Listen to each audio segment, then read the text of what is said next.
This is the Cash Value Solutions Podcast, where your hosts, Jason Pohlmeyer and Kyle Mann, shed light on little-known money truths to help you take control of your financial future and become your own banker. Subscribe, rate, and review the show, and check us out at cashvaluesolutions.com. Hey, everyone.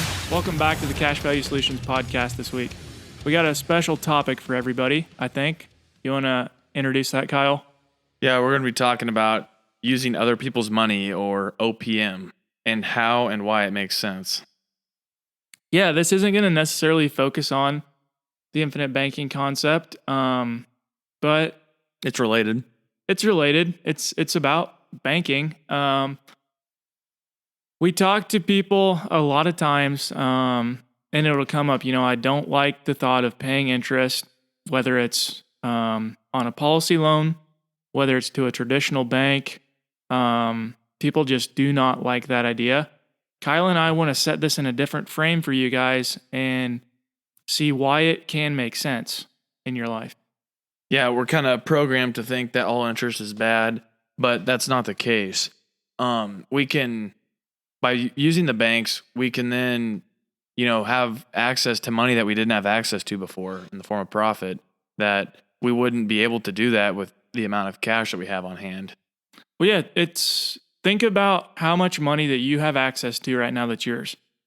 And for farmers and ranchers, how many cows could you go out and buy with that? Or how much land could you go out and buy with that? You run out of your own money really quickly. Exactly. And then if you use all your own money for that and put it into that, maybe it's cows, maybe it's land, whatever it is for you, maybe, let's just stick with that.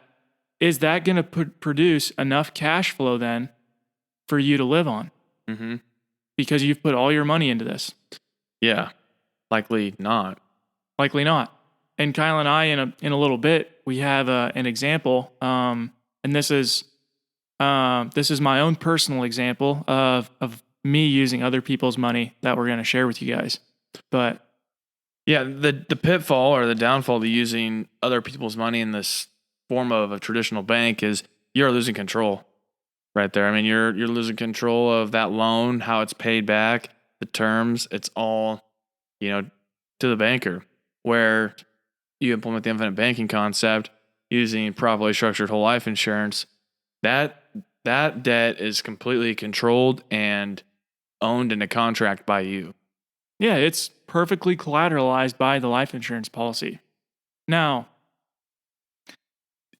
I'm not saying that you couldn't go out and do this deal with an IBC policy, but the thing that Kyle and I really want to emphasize here is it's going to take you a long, long time to accumulate the type of money that you need to get to a point where you purchase an 80 or a quarter or however many cattle that it is in your operation with your own money.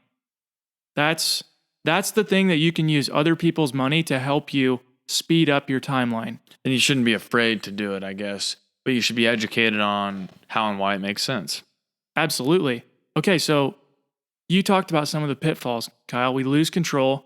Interest is going to somebody else.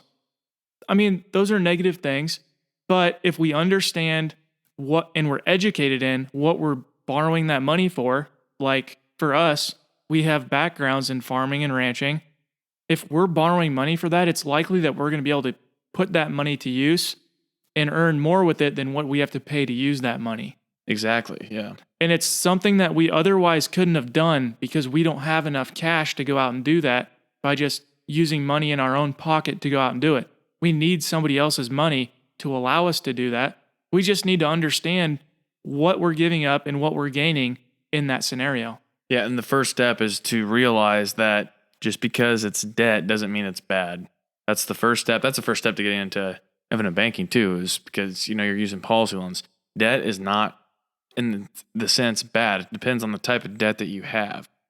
Well, there's good debt and bad debt, right? Exactly. Good debt is debt that is going to produce cash flow that pays enough or produces enough cash flow to pay for the debt and put money in your pocket. Yep. Bad debt is going to be money leaving your pocket and you aren't getting cash flow coming back from it. No. But a lot of times that's consumer debt. Yeah, and like vehicle debt and stuff like that is considered bad debt, but also it might not be a bad idea if you're buying a vehicle. If you can get 2% financing, it's probably a better idea to get that 2% financing than to just, spend all your cash on it. Yeah, what could you do with your cash? Could you do something more productive than that? Pay 2% on it. Exactly. Okay. Should we go over the example, Kyle, and then we'll kind of work from that? Yep. Okay. So this is my own example. I'm buying a piece of land. It's an irrigated piece of land, and the purchase price is $627,450. I personally do not have access to that much money, so I couldn't do this deal without using somebody else's money. Mm-hmm.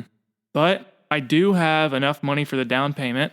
The down payment is $27,450. And this is all projections right now, but I believe that I'm being realistic with them. We're projecting out that I could bring in $34,108 from this piece of land after my input costs are paid for and I've sold the grain. Now, I have a debt service payment yet to make on that $600,000 loan of $24,408. But remember, I brought home $34,108.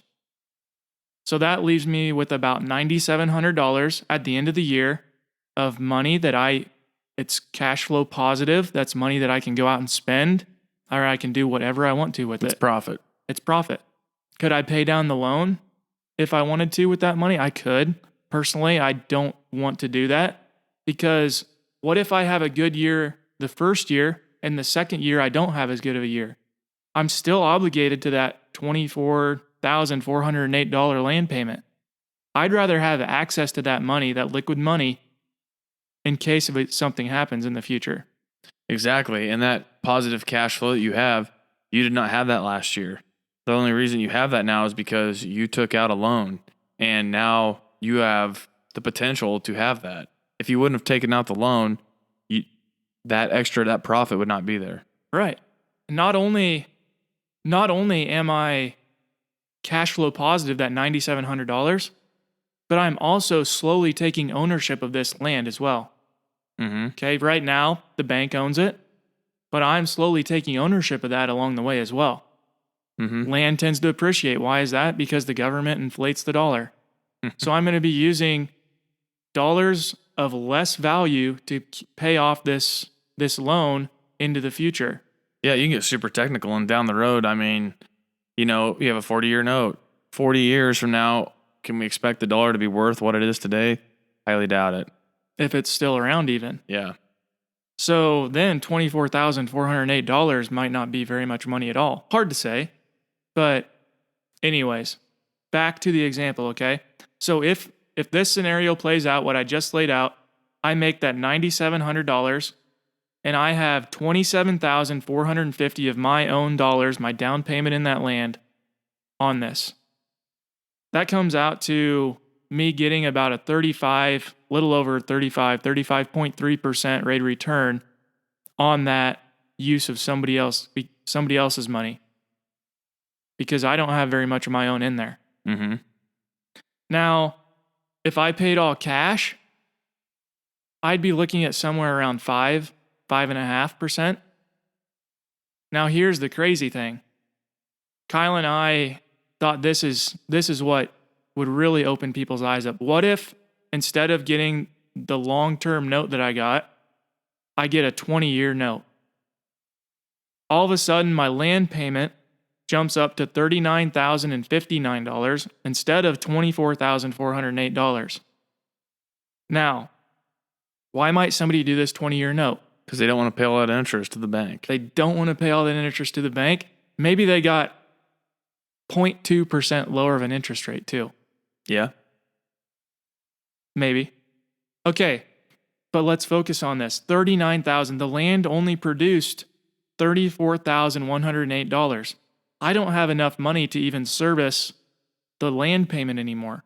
So I have to come up with almost $4,951 from somewhere else to pay for this piece of land. Mm-hmm. Because we shortened that note. I didn't want to pay interest. Now I got to come up with that. You have to be productive in some other place in your life to come up with that money. Yeah, I think that's a huge eye opener for people, because when we talk about buying land with friends that we have or other people, that always comes up is, oh man, you get that llama note, you're going to be paying double for that thing in interest. But my thought is, who cares? I mean, I couldn't do that without the loan. You did not have access to that positive $9,000 before you took the loan. I would take that loan every day, all day, forever. I mean, why wouldn't you? Why wouldn't you?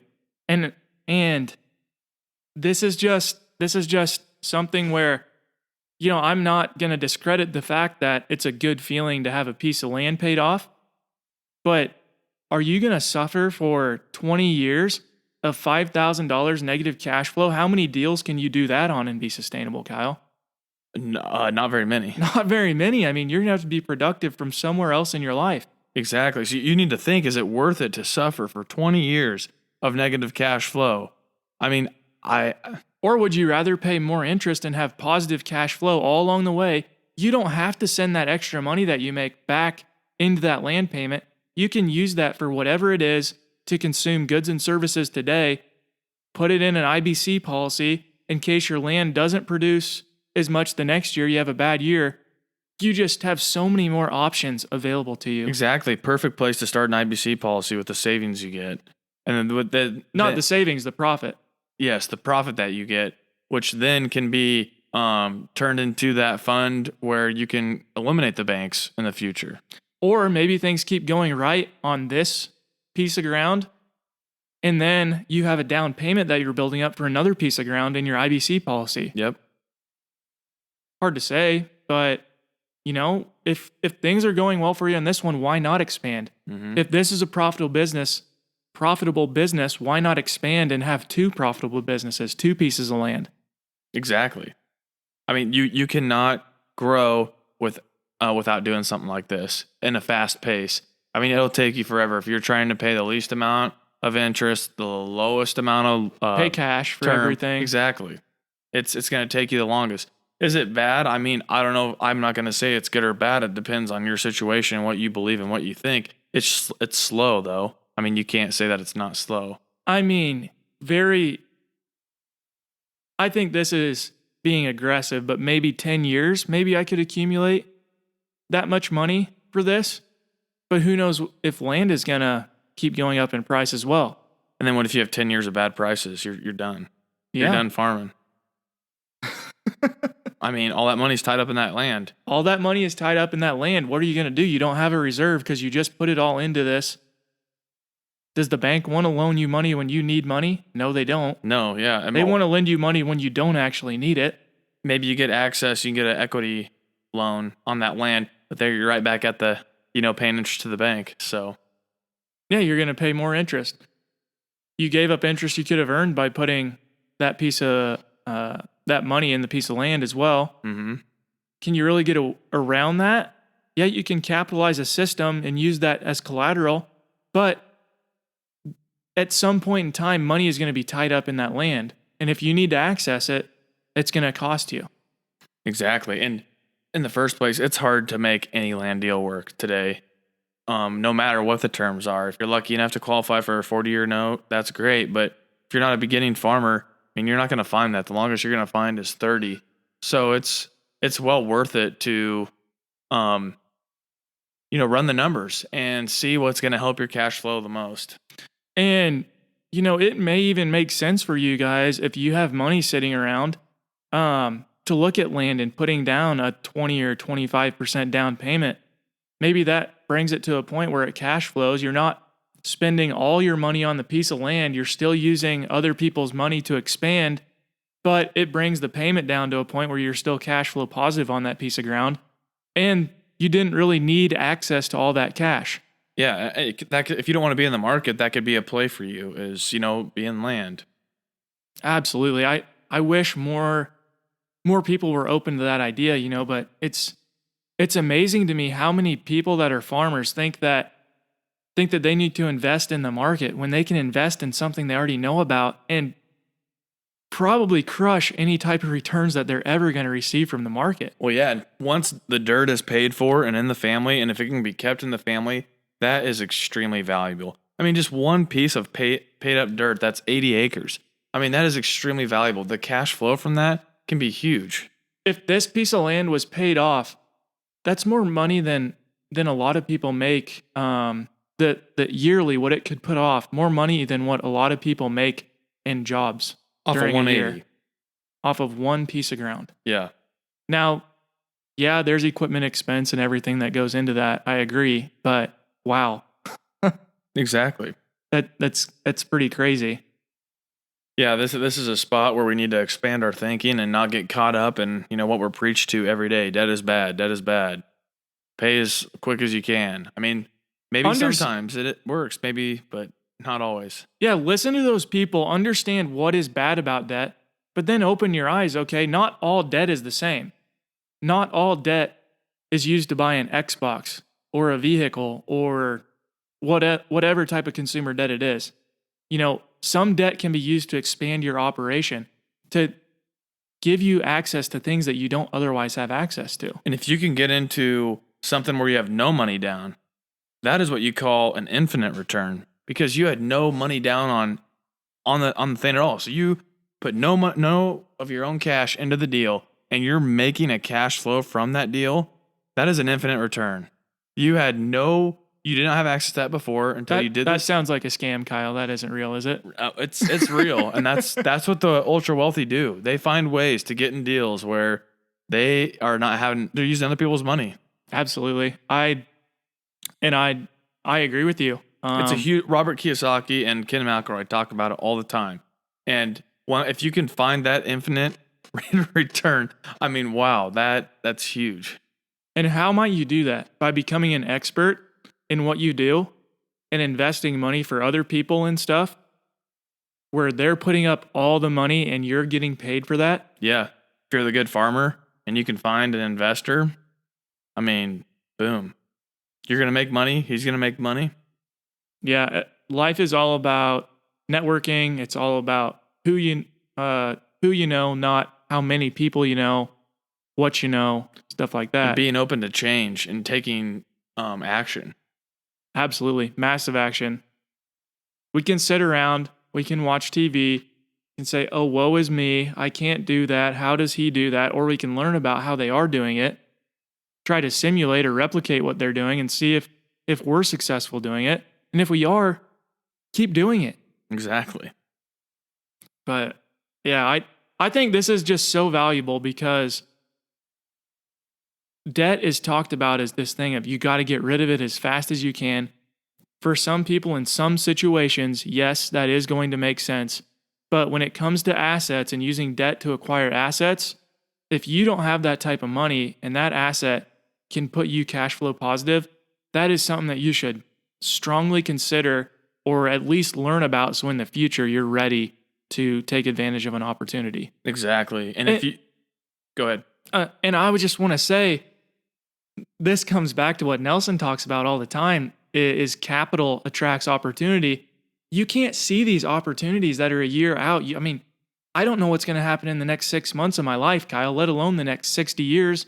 But if I have access to capital and I'm educating myself, I'm giving myself the ability to see these opportunities because I have money and I'm building my knowledge so I can see these things. Mm-hmm. This is something that should be talked about in schools. Yeah, it isn't like I come up with this great thing and I go and start asking people for money, okay? That is not how... Posting on Facebook. That is not how it works. You have to build up your own capital, your own knowledge. Opportunities will seek you out. They're going to be in different sizes for everybody. But that is the type of mindset that you need, a growth mindset, a learning mindset, wanting to get better. You got to want it. You got to want it in life. You have to want to be successful. I'm not saying you have to be rich, but do you want to take care of everybody in your life? Do you want to leave this world a better place than what it was when you were here? I want to. Absolutely. So. Yeah, and if you guys are trying to buy land, thinking about land, Jason and I both have purchased land, went through FSA. So we've been through the ringer on that. And if you want some tips or have some questions, or feel free to reach out to us at Kyle@cashvaluesolutions.com or Jason at cashvaluesolutions.com. Yeah, absolutely. We can help you guys. I mean, I'm not saying we're going to go through every line of your cash flow with you. No. But we can help you guys to understand, what it's going to take to get through that, what you should expect. And I mean, I think we can give you a very good chance at getting the type of financing you want because we have an understanding of what it takes and some of the things that, you need to know going into it. Yep. So this is kind of a crazy thing. But I learned this as I was going into FSA is that with the beginning farmer loan, it's changed to where they don't automatically give you a 40-year loan, Kyle. They break it down and they say, well, if you can afford to pay it in 30 years, we'll give you a 30-year note. And that depends on their interpretation of can you afford, not yours. Absolutely. And if you have land that's on a year-to-year basis of rental, if you're renting it right now, they're going to consider that and put it into the long-term cash flow for you. So those are things that you should definitely be aware of. Fortunately, I learned about it before I did apply, but I mean, it was razor close to when I was putting my application in. And that's, the part of it being up to somebody else's terms. I mean, it was still worth it for you to jump through the hoops, but there's hoops, there's many of them. Yeah, there's many hoops. I won't lie. I mean, we're talking over 40 pages of application, and lots of cash flow stuff. But yeah, I think like Kyle said, if anybody has questions, we're willing to talk and help you guys out as much as we can. So, yep. Anyways, that's all I got. I hope that this has expanded your thoughts about what you can do with debt too. Yeah, absolutely. I mean, when I came across this way of thinking, it was just a huge paradigm shift. So, yeah, just think, would you rather be cash flow positive or cash flow negative? Would you rather be making money or losing money? Exactly. So try to think in those types of terms. Oh, hey, Kyle, I forgot to mention, where did I get the down payment from this piece of land? I don't know. You tell me. I got it from a policy loan. No way. Okay, we're combining what we're learning in IBC. We're just expanding because I can't expand fast enough with only my IBC policy. Exactly. So just thought I'd get that in there for you guys. Yep. Thanks everybody for tuning in this week, and we'll be back next week. Thanks. This was the Cash Value Solutions Podcast. Remember to subscribe, rate, and review the show. Check us out at cashvaluesolutions.com. And don't forget to tune in next week.